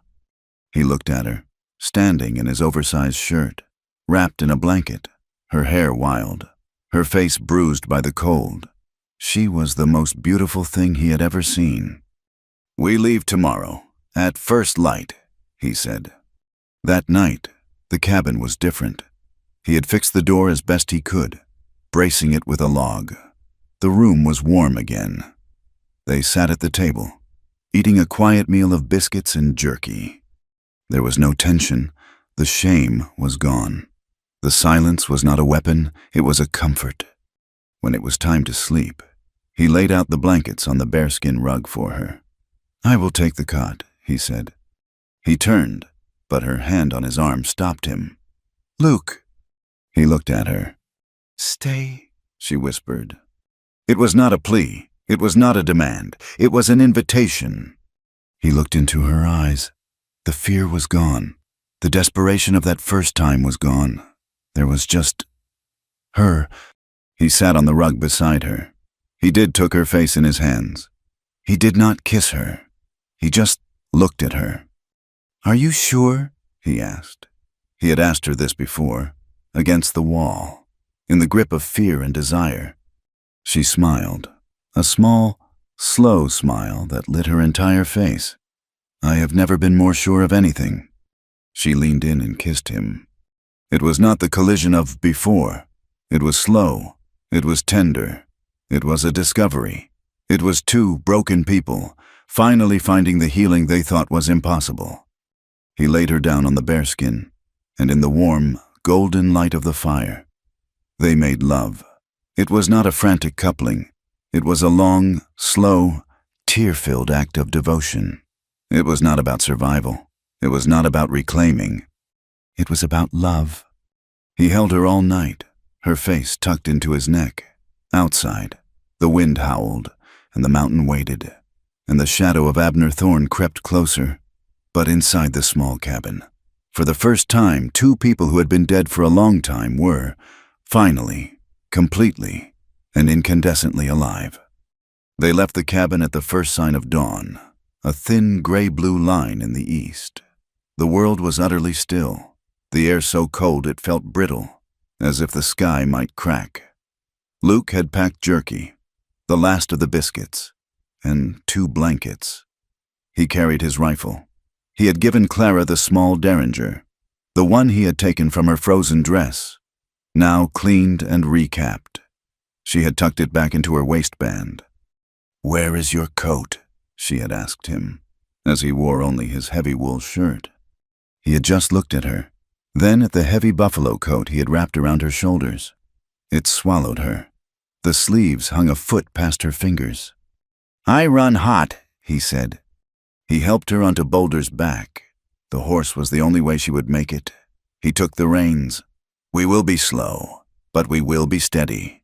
You watch the ridges, I will watch the trail. The journey down from the high country was a descent into hell. The trail was not a trail, but a memory, buried under 4 feet of snow. What the avalanche had not scoured, the wind had redrifted. For 2 days, Luke walked, breaking the trail, while Clara rode. He was a force of nature, his shoulders set, his eyes constantly scanning. He did not seem to feel the cold. They did not speak. Sound was a danger. A word could carry for a mile in the still air. Their world was reduced to the crunch of his boots in the crust, the snort of the horse, and the high, thin cry of a hawk overhead. The first night, they did not risk a fire. They found a hollow beneath a massive, snow-laden spruce, the branches creating a dry, sheltered space. They huddled together, Boulder standing over them like a guardian, breaking the wind. They shared a biscuit, their hands touching in the dark. "I am afraid," she whispered, her voice muffled by the collar of the coat. "I know," he said. His arm was around her, solid as the mountain. "So am I. Sleep." He did not sleep. He sat, the rifle across his knees, and watched the moon shadows, listening to the dark. He was listening for the sound of other horses, for the click of a rifle hammer. The second day, they reached the foothills. The snow lessened, turning to patchy, dirty ice and thick, frozen mud. They were exposed. Late in the afternoon, Luke stopped. He put a hand on Boulder's neck, silencing the jingle of the harness. "Get down," he whispered. Clara slid from the saddle, her legs stiff. "What?" "Riders." He pulled her and the horse off the trail, down into a shallow, frozen creek bed, behind a stand of skeletal cottonwoods. "Do not move, and do not, for any reason, make a sound." They waited. Clara's heart felt like a drum against her ribs. She heard them before she saw them, the clop of hooves on rock, laughter, a man's rough voice, carrying on the wind. 2 men rode past, not 30 yards away, on the trail above them. They were not trappers. They were heavy, wearing gun belts, their faces dark with stubble and cold. "I tell you, Hank, $50 is $50, the first one said. "I find that little whore. I am taking her back to Thorne myself. He can have what is left." "If the wolves have not had her first," the other grunted. "This is a fool's errand. She is froze solid up there. Let us go back to town. The whiskey is good, even if the women ain't." They laughed. They spurred their horses, heading west, away from the high country. Clara was shaking so hard she had to bite the inside of her glove. These were the men from the flyer. Luke watched them go, his face expressionless, carved from stone. He waited a full 5 minutes after the sound had faded. "They are not looking up here anymore," he said, his voice quiet. "They think you are dead, or in town. They are heading back to Laramie." They are his men," she whispered, horrified. "Yes." He helped her back onto the horse. "Now we follow them." They entered Laramie not as saviors, but as fugitives. It was a town of mud, wood, and smoke. The thaw had turned the main street into a river of brown sludge, a foot deep in places. Loggers, ranch hands, and trappers crowded the boardwalks, their voices loud. The town smelled of wet animals, coal smoke, and frying fat. They were a spectacle. Luke, tall and wild, his beard untrimmed, his rifle in his hand, and Clara, a small, bruised woman swimming in a man's buffalo coat, her face pale with terror. The respectable folk, the men in hats and the few women in bonnets, stopped. They stared. They whispered. Clara saw their faces. She saw the women look at her, then at Luke, and their eyes hardened with judgment. Harlot, runaway, whore. She wanted to turn, to run back to the silence of the mountain. Luke's hand settled on her arm. "Keep walking," he said, his voice low. keep your eyes on me." He led her past the saloon, past the land office, to a small, single-story building with a faded shingle. Elias Thorpe, attorney at law. The office was small, cluttered, and blessedly warm. A pot-bellied stove in the corner glowed red. Books were piled on the floor, on the desk, on the chairs. A man looked up as they entered. He was older, in his late 50s, with thin hair and spectacles perched on his nose. He looked at Luke, and his face was a mixture of surprise and profound weariness. "Luke," he said, setting down his pen. "I had hoped I would not see you in here again. What is it this time? Cattle rustling? Or did you just punch the marshal?" "Elias," Luke said. He took off his hat, a gesture of respect she had never seen him make. "I need your help." "You always need my help," the lawyer said. He looked at Clara, his gaze sharp, taking in the coat, the bruises, the fear. "And who is this?" Luke looked at Clara. He would not speak for her, not now. Clara pushed the heavy sleeve back from her hand. "My name is Clara," she said, her voice shaking but clear.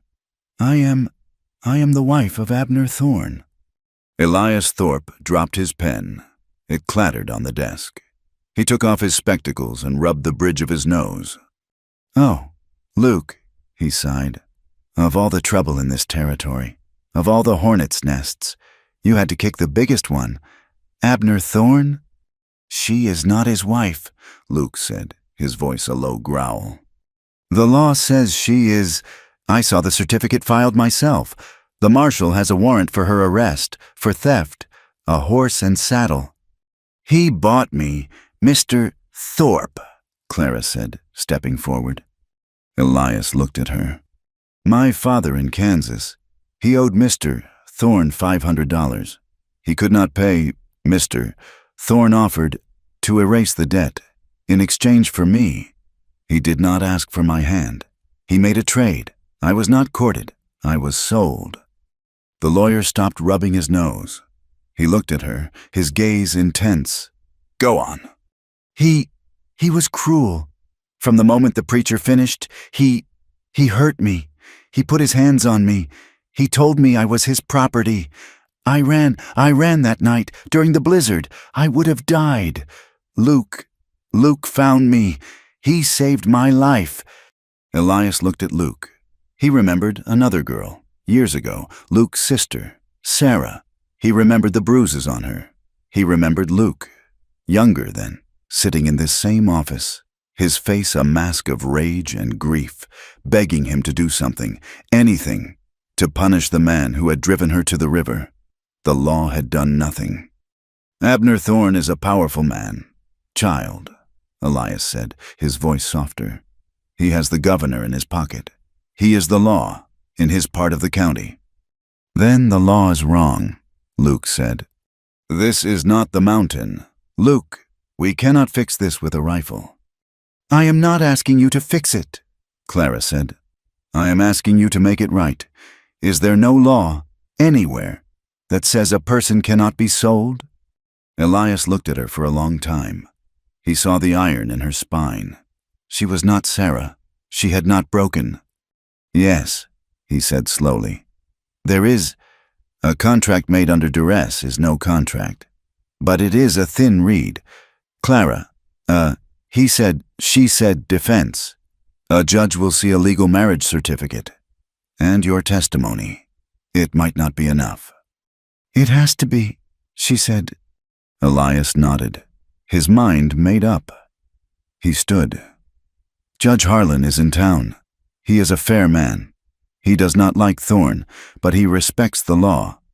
I will file an immediate petition for annulment, based on coercion and duress, but this will be public. Abner will know you are here within the hour. He will not wait for the judge." "We know," Luke said, his hand resting on the grip of his pistol, the one in his belt. "That is what we are counting on." The words spread through Laramie faster than fire in a dry prairie. "She is here, the runaway bride. She is with the hermit. Luke, they are at the lawyer's office." When they stepped back onto the boardwalk, the street was different. It was no longer just busy. It was watching. Men stopped their conversations. Faces appeared in the windows of the saloon, in the mercantile. Clara's terror returned. "Luke." "It is all right," he said. "Walk with me. We are going to the hotel. Elias is getting the judge." They walked into the center of the street, the mud sucking at their boots. And then he appeared. Abner Thorne. He rode out from the livery stable. At the far end of the street, he was not alone. He was flanked by the two men they had seen on the trail, the ones who had called her a whore. Thorne sat on a magnificent black stallion. He was dressed in a fine black coat, his beard trimmed. He looked like a governor, like a king. He looked at the muddy street and the low-rent townsfolk with contempt. Then his eyes found Clara. He spurred his horse, and the three of them trotted forward, parting the crowd, stopping 10 yards from Luke and Clara. "Woman," Thorne boomed. His voice was used to command. "You will come to me now. Your little adventure is over."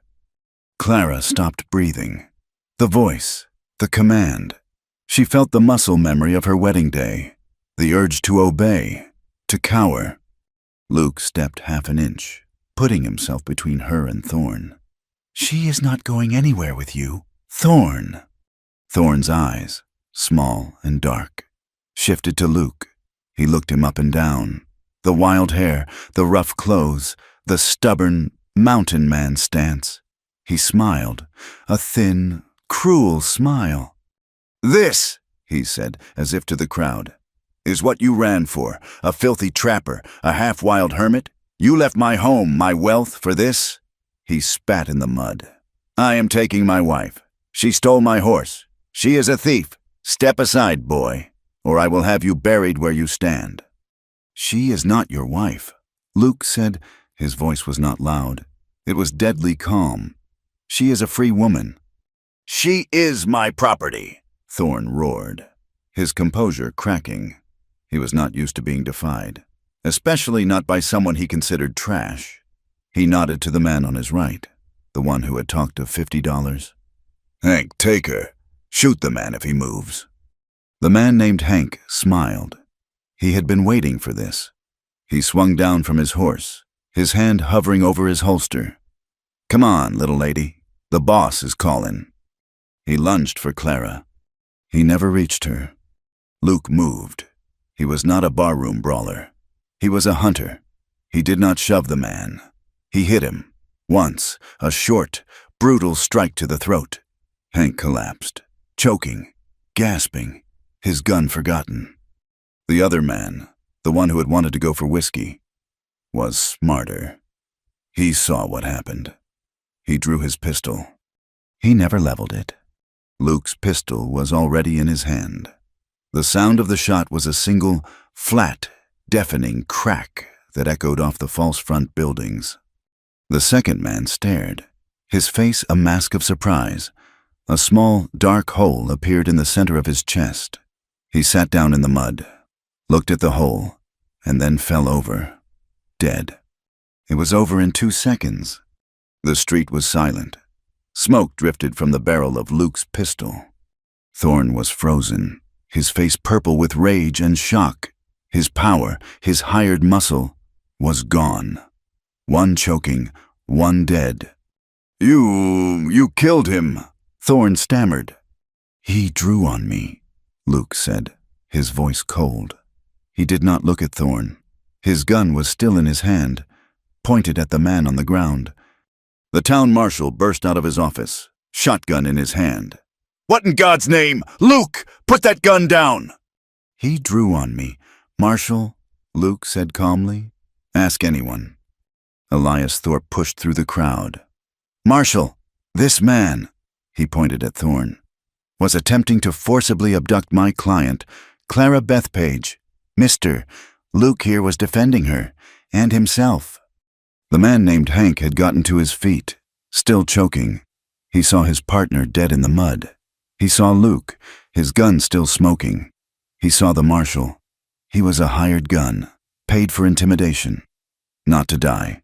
He stumbled, grabbed his horse's reins, and fled, scrambling into the saddle and galloping out of town. Now, Abner Thorne was alone. He sat on his great black horse, his fine coat spattered with mud. He was surrounded by a silent, watching town. He looked at Luke, and his eyes were full of murder, but he could not draw. He could not shoot an armed man in front of the marshal. His power was useless. This is not over," he hissed. "It is," Elias said, stepping forward. "Judge Harlan is waiting in the land office. We are having a hearing. Right now. You are welcome to attend. Abner, as a witness." The hearing was a shamble. It was held in the land office, which was packed shoulder to shoulder with every curious citizen in Laramie. The women, the ones who had glared at Clara, stood in the back, their faces tight with disapproval. Judge Harlan, a stern man with a white beard, sat at the land agent's desk. Mr.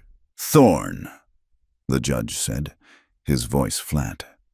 "You claim this woman as your wife." "She is my wife," Thorne snapped. "I have the certificate, signed by a preacher. She is mine, by God and by law.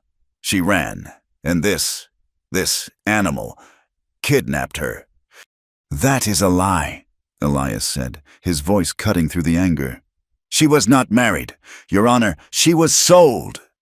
A gasp went through the room. Mr. Thorpe, that is a serious accusation," the judge warned. "It is a serious crime," Elias countered. "I call Clara Bethpage." Clara stood. The room was silent. She looked small, swallowed by the buffalo coat, but her voice was clear. She told them everything. She told them about her father's farm in Kansas. She told them about the $500 debt. She told them about the offer from Thorne. "He did not ask me to marry him," she said, her eyes on the judge. "He told my father he would take me, and the debt would be gone. I was not asked. I was told. I was payment. When I arrived, he treated me as such, as property. I ran, because I would rather freeze than be his." The judge listened. He looked at the hard, angry face of Abner Thorne. He looked at the pale, bruised, but steady face of the girl. "Mr. Thorne," the judge said, "is it true you paid a $500 debt for this woman's father?" "It was a dowry," Thorne blustered. "A gift to the family. It is tradition." "It is bribery," Elias said. "It is coercion. This woman did not consent to this marriage. She was forced into it by the threat of her family's financial ruin. This was not a wedding. It was a transaction. And this territory, Judge, does not recognize the buying and selling of human beings." The women in the back were no longer whispering. They were watching. They had all known hard times. They had all known fear. The judge stroked his beard. He looked at Thorne. "Abner, I have known you a long time. You have built a great deal in this territory, but you have done it with a heavy hand. This smells bad. It smells of arrogance. It smells of a man who thinks his money can buy him anything, including a wife who does not want him." "This is an outrage," Thorne shouted. "The law is on my side." "The law," the judge said, his voice rising, "is meant to protect, not to enslave. I find that this union was entered into under extreme duress and coercion. It is not valid. I declare the marriage between Abner Thorne and Clara Bethpage to be annulled. She is free." For a second, the room was absolutely silent. Thorne's face was a mask of utter, unbelieving fury. He had lost in public. He had been shamed by a hermit and a girl. He looked at Clara, his eyes promising murder. He looked at Luke. But he could do nothing. He was beaten. Without a word, he turned, shoved a man out of his way, and stormed out of the office. The crowd parted for him, and they heard the frantic galloping of his horse as he fled Laramie, his dignity in tatters. The room emptied slowly, the people muttering, eager to spread the news. Clara and Luke were the last to leave. They stood on the boardwalk, alone. It was over. It had begun to snow. Not a blizzard, but a soft, gentle fall of clean, white flakes. They landed on her hair, on his shoulders. She looked at him. He looked at peace. His face, which had been a mask of stone and ice for so long, was calm. "It is over," she whispered. "It is over," he said. She began to shake. The reaction of the last 3 weeks, the fear, the cold, the trial, all of it crashing down on her. She did not just hug him. She fell against him, her face pressed into the rough wool of his shirt, her arms wrapped around his waist as if he were the only solid thing on earth. Luke held her. His arms, which had been so strong, so brutal, were now gentle. He wrapped them around her, holding her tightly, his chin resting on the top of her head. He closed his eyes, and for the first time since he had found his sister's shoes by the river, he felt his own heart settle. The snow fell, covering the mud, the blood, and the past, blanketing the street in a perfect, quiet white. 1 year. It was a long time. It was a lifetime. They had not stayed in the old cabin. After Laramie, after the snows melted, Luke had looked at the small, rough-hewn room and felt the walls closing in. It was a place of ghosts. It was the place he had failed his sister, the place he had almost failed Clara. It was a fortress, and he was tired of being under siege. "I know another place," he had said one morning, as the spring thaw turned the world to mud. "Where?" "West, farther than Thorn will ever ride. A valley I found years ago. Good water, good timber, protected." She had only packed one thing, the tin cup with the faint, waxy smear on the rim. Everything else, they left. The journey took them 3 weeks, deeper into the spine of the mountains. They crossed ridges that scraped the sky and forded rivers that were still choked with ice. He led Boulder, and Clara rode, and she saw a land that few had ever seen. When they finally descended into the valley, she gasped. It was not a high, harsh draw like the old place. It was a bowl, perhaps 5 miles across, protected on all sides by sheer, 1,000-foot granite cliffs. A single, narrow pass, the one they had just navigated, was the only way in or out.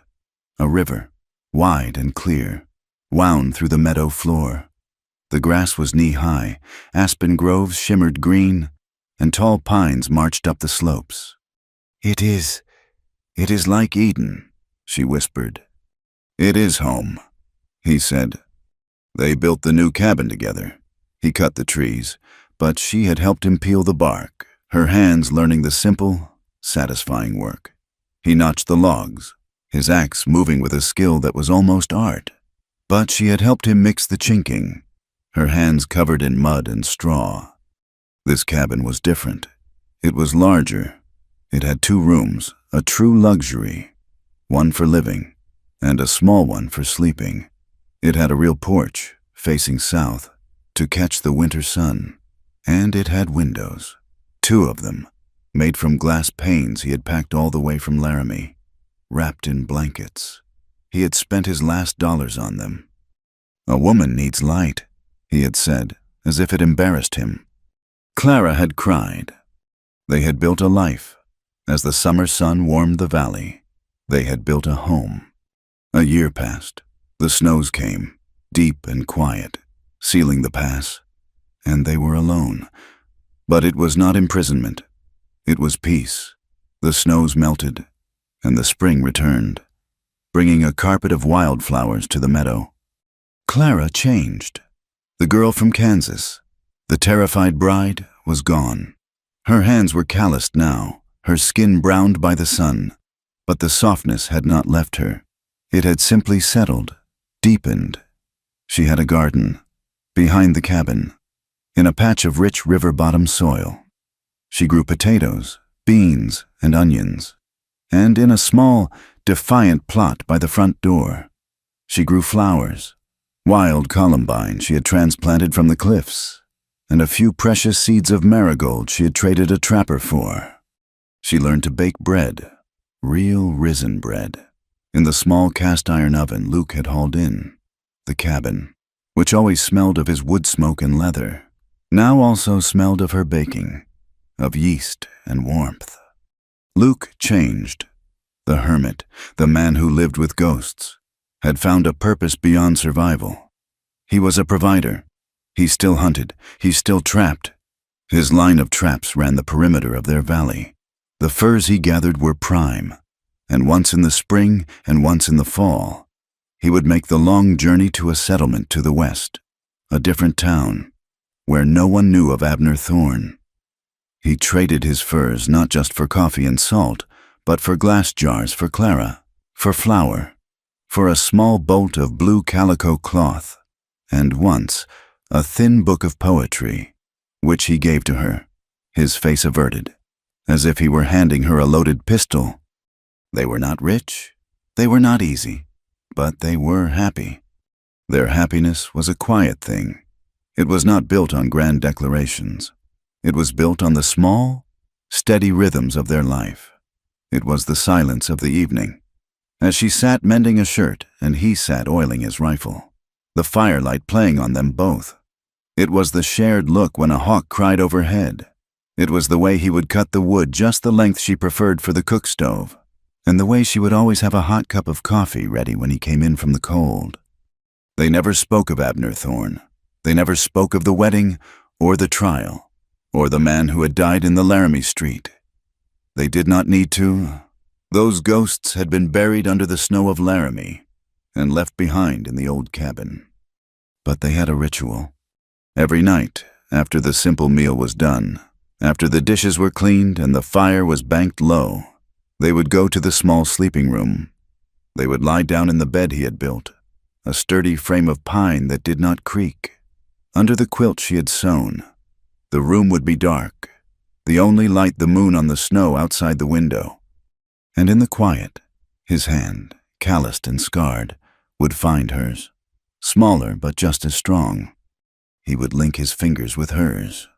It was not a prelude to passion, though that came too, a thing of slow, deep comfort, as natural as breathing. It was a promise. It was the anchor. It was the wordless, nightly confirmation. I am here. You are safe. I will not let you go. They would fall asleep like that, their hands clasped between them. The second winter in the valley arrived, and it was a hard one. The snow came early, in October, and it did not let up. The drifts piled high against the cabin, and the world was reduced to their small, warm box, and the white, silent wilderness outside. One afternoon, in the deep cold of January, Luke was checking his trap line near the pass. A new storm was blowing in, the sky a low, bruised purple.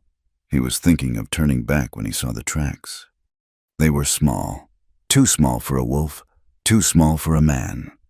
He froze. He remembered other tracks, the ones he had followed in the dark, his heart sick with dread. Clara's tracks. These were smaller, and there was a drag mark. He unslung his rifle. He moved quickly, his snowshoes making a soft, hissing sound. He followed the tracks from the pass, down into the valley, for almost a mile.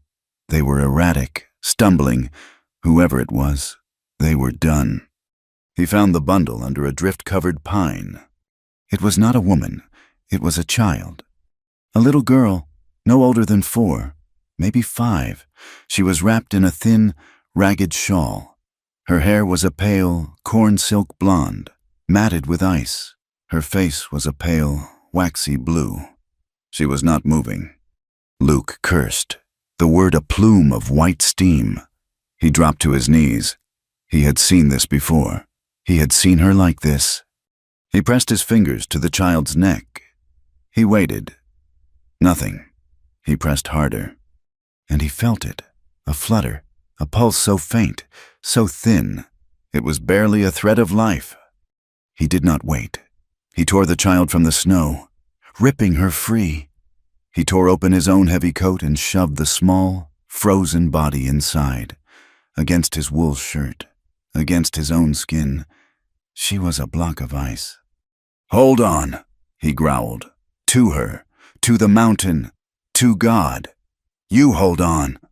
He ran. He did not walk.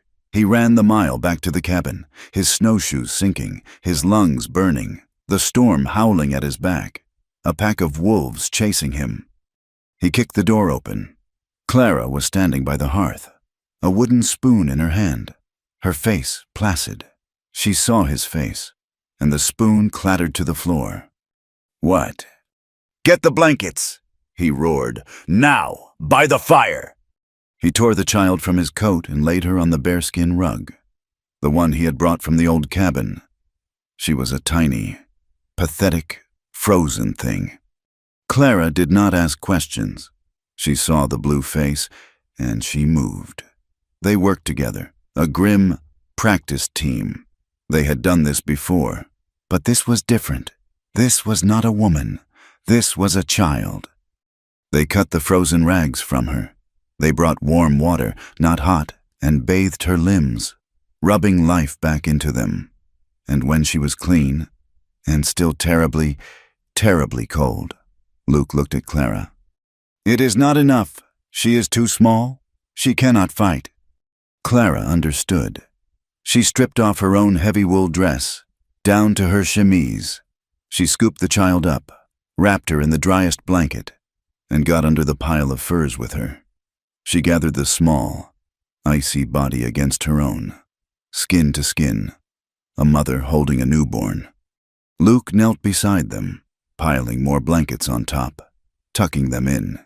He fed small, hot sips of broth, mixed with a drop of whiskey, into the child's mouth. They worked all night. They did not speak. They were two parts of the same machine, focused on one thing, the tiny, flickering pulse. Toward dawn, the child shivered. Clara gasped and held her tighter. "Luke, she is shivering." The child's eyes opened. They were blue and wide, and utterly, blankly terrified. She saw the strange woman, the strange man, the strange room. She opened her mouth, and she screamed. It was a high, thin, terrified wail. It was the most beautiful sound they had ever heard. They called her Annie. She did not tell them her name. She did not speak at all for the first week. She had been abandoned, left by a desperate family, perhaps, on the pass, to freeze or be found, a sacrifice to the winter. She would not let Clara out of her sight.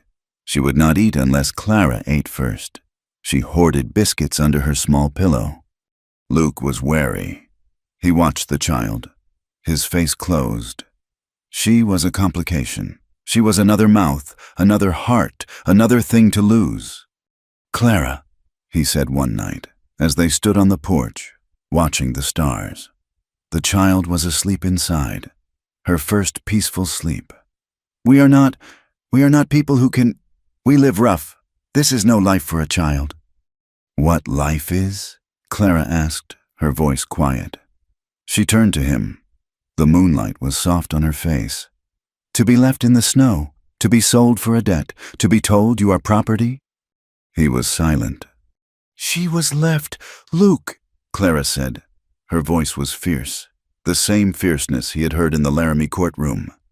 "She was discarded, thrown away, because she was a burden, just like I was, just like your sister was." She took his hand. We did not just run here to hide, did we? We came here to be free, and we are. I cannot be free and turn my back on someone who is still trapped." She looked at the cabin door. "This is why, this is the reason. All of it, the running, the avalanche, the trial. It was all so we could be here, right now, for her, to give her what we never had, a choice, a home." He looked at her, at this woman who had once been a terrified girl, now stronger than the granite cliffs around them. He saw the tears in her eyes. He saw the iron in her spine. This was not about redemption for her past. It was about defining her future. He pulled her into his arms. "She will need her own bed," he said, his voice rough. It was a year later. The valley was covered in a fresh, clean blanket of snow. It was afternoon, the light a pale gold, the air still. Inside the cabin, Annie, now a bright, chattering 5-year-old, was asleep on her small cot. A doll Luke had carved from pine wood clutched in her hand. Clara stood in the doorway. She wore a dress of blue calico and an apron. She watched her husband. Luke was in the clearing, splitting the last of the autumn wood. He was bare-chested, his back to her. The cold did not seem to touch him. Steam rose from his shoulders. He would swing the axe, a clean, perfect arc, and the log would split with a satisfying thwack. He was all strength and power and solid, dependable grace. He was her mountain. He was her home. He paused, stacking a piece, and turned to wipe the sweat from his face. He saw her watching him. He smiled. It was a slow, easy smile, one that reached his gray eyes, chasing all the shadows away. Clara smiled back. The world was perfect. The snow was falling. The child was safe. The man she loved was here. The memory of that night, the desperation, the fear, the night she had begged him, came back to her. But it was not a bad memory.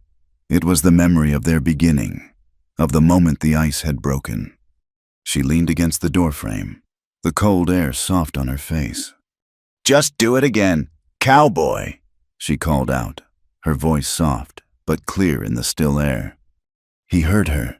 He stopped, the axe in his hand. He looked at her, his head cocked. He did not understand.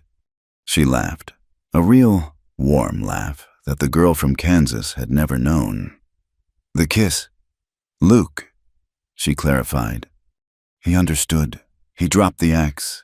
It fell, unheeded, into the snow. He did not walk. He ran. He crossed the clearing in 10 long, powerful strides, his feet kicking up clouds of white. He bounded onto the porch and did not stop until he had her. He swept her up, his arms wrapping around her waist, lifting her clean off her feet. He pushed her back against the rough cabin wall, the same way he had all that time ago.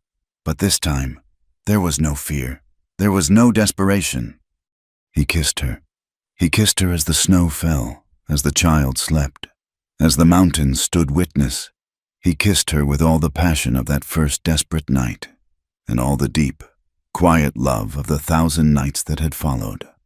He kissed her like it was the first day, the last day, and every day in between. And Clara held on, her face warm, her heart full. The winter was all around them, cold and white and sharp, but in their small valley, in their small cabin, their hearts would never be cold again. Thank you for listening to this story from Wild West. We love sharing these real, raw, and emotional tales with you. Let us know what you thought in the comments, and tell us where in the world you are listening from. We would love to connect. Please be sure to subscribe to the channel and share your thoughts.